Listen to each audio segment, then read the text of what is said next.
So that means that the, again, angles that they sum up to 180 degrees, they have opposite cosines.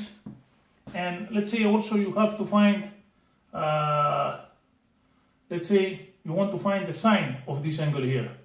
What you have to do is you have to bring the projection, so from this point here to the sine axis, so it intersects here, so that means that the sine of this angle here is this segment here. And of course, if you can see, if you bring the perpendicular line from this point to here to the sine axis, it will come approximately to the same point. Actually, if the circle was perfect, it would come in the exact point. So it means that these two angles, they have what? They have the same sine. So actually, angles that they have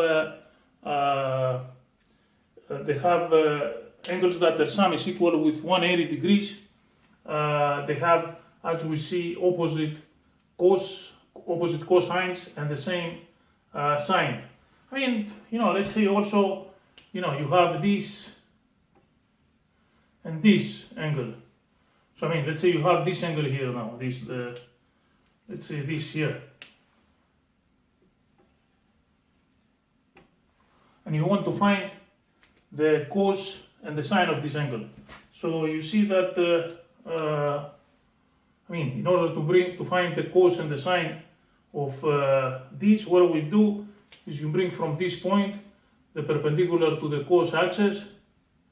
And so if you see, like, if you bring now an angle like this, which is, this angle here is equal with this angle here, you see that the cos of this angle and of this angle, it's what? It's the same, because, the cos of the one is this and the cos of the other is also this. And if you want to find the sines, what do? So you see that the sine of all these,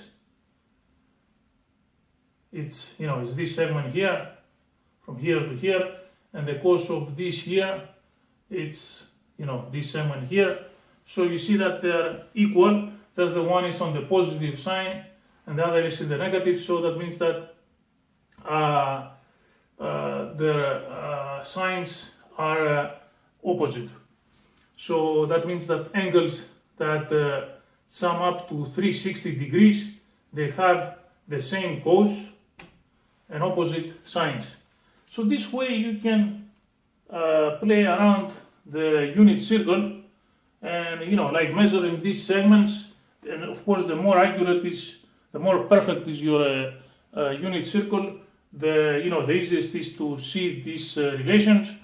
And this way you don't have again to remember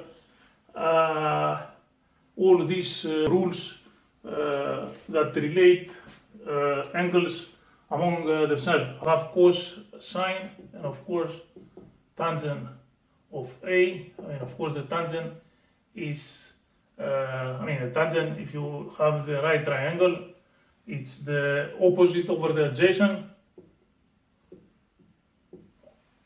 And let's say you have this triangle here, just let's say it's right here. This is the opposite, this is the adjacent, and this is the angle that we have to find the tangent. So it's opposite over adjacent. And of course, you can also write it as sine of A over cos of A.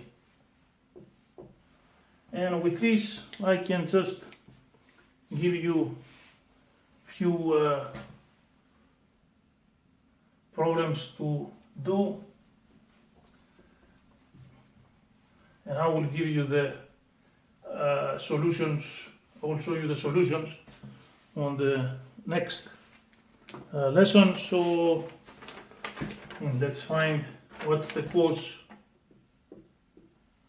of 150 degrees, what's the sine of 120 degrees, what's the cos of 315, what's the tangent of 210,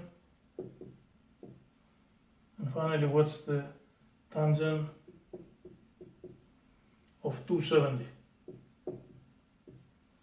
And I will give you the answers, but I want you to try to find it yourself. So this is for the first, this is for the second, this is for the third, this one is 1 over square root of 3, and finally this here is minus infinity. I mean, and I want you to find these questions using only the cos and sine of the angles that I just showed you. Thank you for taking the time to view this video, and I hope you find it useful, and bye for now.